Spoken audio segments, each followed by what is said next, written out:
পত্রিকার পাঠক এখন কমে গেছে, পত্রিকার উপর মানুষের বিশ্বাসযোগ্যতাও কমে গেছে। মানুষ পত্রিকাগুলোকে, নিউজ পেপারকে অথবা কনভেনশনাল মিডিয়া যেগুলো আছে সেগুলিকে মানুষ অতটা বিশ্বাস এখন করে না, তাদের উপর নির্ভরও করে না। কেন করে না, এই প্রশ্নটা নিয়ে নানা সময় নানা আলোচনাও হয়েছে। আচ্ছা, শুরুতেই আমি বলি, যদি কোনো মিডিয়ার মালিক বলে যে আমার মিডিয়াতে যারা সাংবাদিক আছেন তাদের একটা ভালো রিপোর্ট করার ক্ষেত্রে সবচেয়ে বড় বাধা হচ্ছে আমি নিজে। মানে যখন কোনো একটা রিপোর্ট তারা করতে যায়, কোনো একটা নিউজ তারা করতে যায়, সেই রিপোর্টের জন্য যদি কারণে যদি কারো ক্ষতি হয়, সেই সম্ভাব্য ব্যক্তি যদি আমাকে ফোন করে, তখন আমি ফোন করে সেই রিপোর্টটা থামিয়ে দিই। যদি কোনো মালিক এ কথা বলে, তাহলে তারপর কি আর সেই মিডিয়াটা এবং সেই মিডিয়ার উপর আপনার আস্থাটা আর থাকবে? থাকবে না। কারণ ওই মালিকের কাছে যত লোক পৌঁছতে পারে, তাদের কারো ব্যাপারে, কারো অন্যায়ের ব্যাপারে, কারো 2 নম্বরের ব্যাপারে কোনো রিপোর্ট তার প্রচারিত হবে না। মালিক বলেছেন, কোন মালিক বলেছেন? এই সমকাল পত্রিকা এবং সমকালের একটা টেলিভিশন আছে চ্যানেল 24, এই দুটা প্রতিষ্ঠানের যিনি মালিক, দুটোই কিন্তু বেশ জনপ্রিয় পত্রিকা, দুটোই জনপ্রিয় মিডিয়া। এদের মালিক একে আজাদ উনি নিজে বলেছেন যে যার বিরুদ্ধে সংবাদ হবে প্রথম ফোনটাই আসে আমার কাছে, এবং তিনি বলতেছেন যে আমি নির্দ্বিধায় বলতে পারি তারা, মানে সাংবাদিকরা, স্বাধীনভাবে কাজ করতে পারছে না। কেন স্বাধীনভাবে কাজ করতে পারছে না? তার মূল অন্তরায় হচ্ছে আমি। তার মানে উনার মিডিয়াতে স্বাধীনভাবে কোনো কাজ হয় না, কারণ উনি তো মূল অন্তরায় এবং উনি নিজেকে স্বীকার করেন। এখন আপনি বলবেন তাহলে কি অন্যগুলি কি হয়? হ্যাঁ, অন্যগুলি একই কাজ হয়। অন্যগুলিরা স্বীকার করেন না, অন্য মালিকরা ওনার মতো এতটা স্পষ্টবাদী অথবা সত্যবাদী নন, অথবা তারা আড়ালে অবদালে করেন, মুখে বলেন না, কিন্তু উনি মুখে বলেছেন। যেটা উনি বলেছেন, উনি যদি নাও বলতেন তবু কি আমরা জানি না? আমরা তো জানি। একটা ঘটনা যখন ঘটে যায়, সেই ঘটনার সঙ্গে যারা যারা জড়িত থাকে, তারা যদি ক্ষমতাধর হয়, তারা যদি পাওয়ারফুল হয়, তাহলে সেই নিউজটা ম্যাক্সিমাম মিডিয়াতে আসবে না। আসবে না কারণ পাওয়ারফুল লোকগুলো ওই মিডিয়ার মালিককে ফোন করে বলবে যে আমার এটা আপনি ছাপায়েন না, এবং মালিক ছাপাবেন না। আচ্ছা, এই আলোচনাগুলি কোথায় হলো? সেইটা একটু করি, ওটা একটু সাইড টক, ওটা একটু করা দরকার। গতকালকে এবং আজকে 2 দিন ধরে ঢাকায় একটা বাংলাদেশ জার্নালিজম কনফারেন্স নামে একটা বিশাল অনুষ্ঠান আয়োজন হয়েছে। বিশাল বললাম কেন? বিশাল বললাম এটা 5 তারকা হোটেলে আয়োজন হয়েছে, মানে বিশাল অঙ্কের টাকা পয়সা ব্যয় করে হয়েছে। এই ব্যয়টা কে করেছে, কারা আয়োজন করেছে?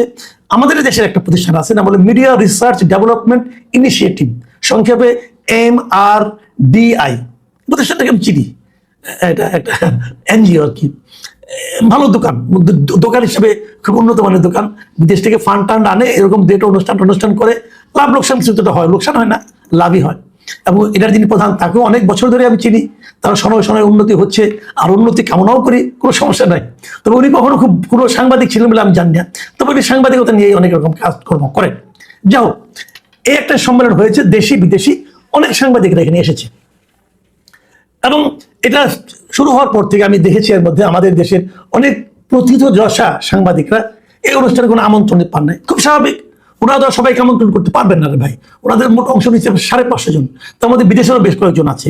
বিভিন্ন দেশ থেকে সাংবাদিকরা ওনারা দাওয়াত করে নিয়ে আসছেন, তারা এখানে আসছেন, এবং দেশের সবাইকে তো তারা দাওয়াত করতে পারবে না। তারপর ওনাদের আবার কিছু কোটাও আছে, যেমন প্রথম আলো, ডেইলি স্টার, এগুলো হলো ওনাদের বাধা খদ্দের আর কি।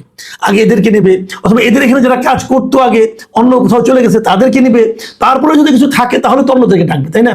যারা আফসোস করেছেন তাদেরকে বলবো ভাই দুঃখ করেন না, এটা হলো একটা অভিজাত শ্রেণীর সম্মেলন হয়েছে, মানে অভিজাত সাংবাদিকদের সম্মেলন। ঠিক আছে, এখানে আপনারা হলো আম সাংবাদিক, এটা আপনারা পাবেন না দাওয়াতে, খুবই স্বাভাবিক। যাই হোক, সেটা সাইড টক, এটা নিয়ে আলোচনা না করি। একটা সম্মেলন হয়েছে ভালো, এটা নিয়ে আমার কোনো মানে আমি বড় খুশি যে বিদেশে কিভাবে সাংবাদিকতা হয়, আমাদের এখানে কিভাবে হয়, এটা নিয়ে মত বিনিময় হয়েছে, খুব ভালো হয়েছে। কিন্তু এখানে আমি অন্য কোনো আলোচনা যাচ্ছি না, আমি এখানে কেবল আজকে দ্বিতীয় দিন এবং শেষ দিনে আজকে ওই সমকাল এবং চ্যানেল 24 এর মালিক একে আজাদ উনি যে কথাটা বলেছেন সেই কথাটা নিয়ে আসলে আমার আলোচনাটা, যেটা আমি শুরু করেছিলাম।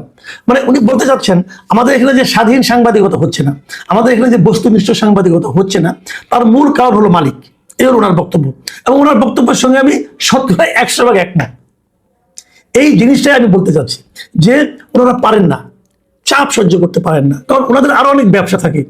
এই কাজে সাহেব নিজেও বলেছেন, উনি বলেছেন যে আমার আরো অনেক ব্যবসা প্রতিষ্ঠান আছে, সেখানে সব মিলে 75,000 কর্মকর্তা কর্মচারী সেখানে কাজ করে।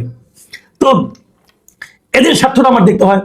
যদি বাইরে থেকে চাপ আসে, যদি সেই চাপ সরকার দেয়, সরকার তার অন্য ব্যবসা প্রতিষ্ঠানগুলিকে বসিয়ে দেবে, তো ওটা তো বিরাট লস হয়ে যাবে।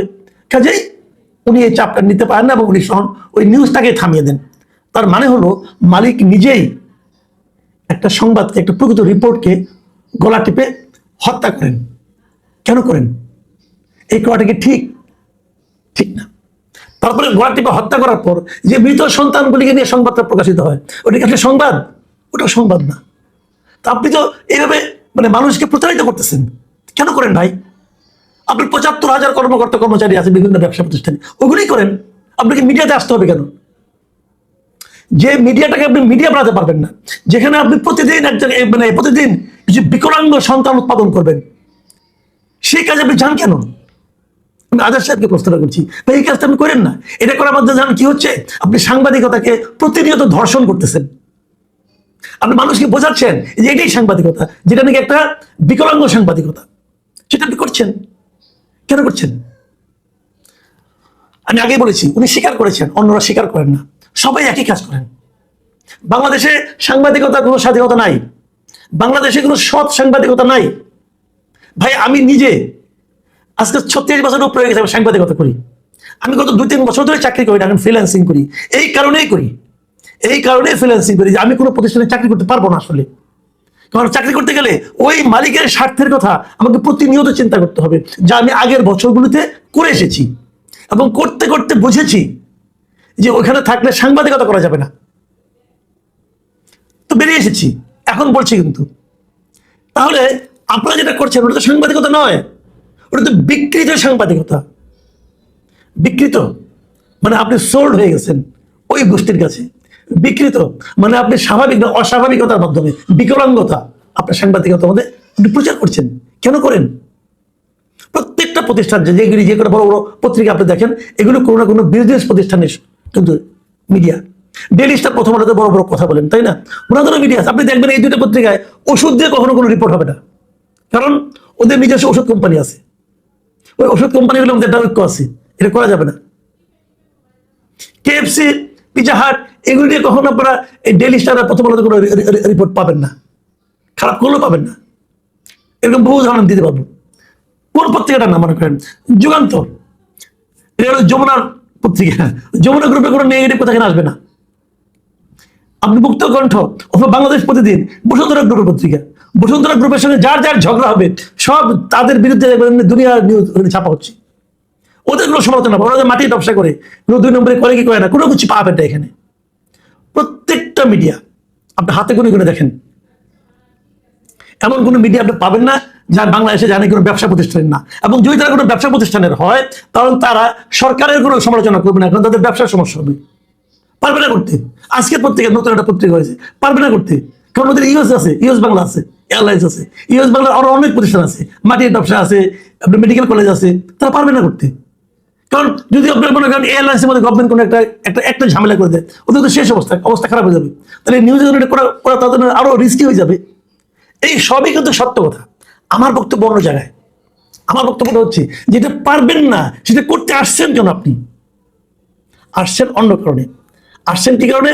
যে সরকারের অনুগত থাকবেন, পাশাপাশি সরকারের দালালি করবেন, দালালি করে আরো ব্যবসায়িক সুযোগ সুবিধা নেওয়ার কথা বলবেন। আমি আজাদ সাহেবের কথা বলি, উনি হাসিনার যেরকম চামচামি করেছেন শেষ দিকে এসে, ওনার যদি মিডিয়াটা না থাকতো উনি একদিন ধুলায় উড়ে যেতেন। উনি মিডিয়া দিয়ে এখন আবার সাপোর্ট দিচ্ছেন গভর্নমেন্টকে। বসুন্ধরা গ্রুপ, এই শাহ আলম সাহেব যে পরিমাণ চামচামি করছেন প্রকাশ্যে, যে উনি নাকি শেখ হাসিনার সঙ্গে কবরে পর্যন্ত যেতে চান বলেছেন। ওনার যদি এতগুলি মিডিয়া না থাকতো তাহলে উনি একদিন উড়ে যেতেন। তো এই মিডিয়ার পাওয়ার দিয়ে উনি একটা বিকল্প সরকার তৈরি করার চেষ্টা করেছেন, সরকারকে ভয় দেখিয়েছেন। এই জন্য মিডিয়া তারা করে। তো এগুলো আপনি করছেন, আপনার সরকারের সঙ্গে আপনার সুসম্পর্ক থাকবে, কিন্তু আপনার পাঠক, আপনার দর্শক, তারা কি ভাবছে? তারা কিন্তু আপনাদেরকে গ্রহণ করছে না। এবং গ্রহণ করছে না বলে আজকাল আর কেউ পত্রিকা রাখে না, আজকাল আর কোনো বাসায় টিভি চলে না। মানুষ ইউটিউব দেখে, মানুষ ফেসবুক দেখে, মানুষ সোশ্যাল মিডিয়ার উপর নির্ভর করে। এবং সোশ্যাল মিডিয়ায় অনেক অপতথ্য প্রচারিত হয়, কিন্তু তারপরে মানুষ বুঝে নেয় যে এত অপতথ্যের ভিড়ে সঠিক তথ্যটা কোনটা, মানুষ নিজ দায়িত্বে বুঝে নেয়। লাভটা কি হচ্ছে? আপনি একটা প্রফেশনকে ধ্বংস করে দিচ্ছেন। এর মাধ্যমে এরা একটা প্রফেশনকে ধ্বংস করে দিচ্ছে। প্রিয় দর্শক, এটা নিয়ে আমি বিভিন্ন সময় আবার কথা বলবো মিডিয়া নিয়ে। মিডিয়ার আরো অনেক ঘটনা আছে যেগুলো শুনলে আপনি শিহরিত হবেন এবং বুঝতে পারবেন কি কারণে এই সমস্ত কনভেনশনাল মিডিয়াগুলোর মৃত্যু ঘটছে। মাঝে মাঝে আসবে এই যে এরকম প্রতিষ্ঠান আসবে যারা নাকি এসে এসে বলবে, সম্মেলন করবে, MRDI নামক এরকম প্রতিষ্ঠান আসবে, তারা বিভিন্ন জায়গা থেকে টাকা নেবে, নিয়ে একটা আয়োজন করবে, নিজেদেরকে আরো ফুলিয়ে ফাঁপিয়ে তুলবে এবং অভিজাত সাংবাদিকদেরকে নিয়ে এসে বসে জ্ঞানদান করবে, নিজেরাই জ্ঞান নিজেরাই শুনবে। এটা নিয়ে দর্শক, পাঠক, শ্রোতা, দর্শক কারো কোনো ইন্টারেস্ট নাই। এবং সত্যি কথা বলতে, যেটা বটম লাইন বলি, এরা যেটা করতেছে এটা বাংলাদেশের প্রকৃত সাংবাদিকতার চেহারা নয়। এরা একটা অভিজাত শ্রেণীর সাংবাদিকতা নিয়ে আলোচনা করছে। বাংলাদেশে যে হাজার হাজার গ্রামে যে সাংবাদিক আছেন যারা প্রকৃত সংবাদটাকে ওখান থেকে নিয়ে আসেন, তাদের প্রতিনিধিত্ব এরা করে না। প্রিয় দর্শক, এখানে পর্যন্তই। আল্লাহ হাফিজ।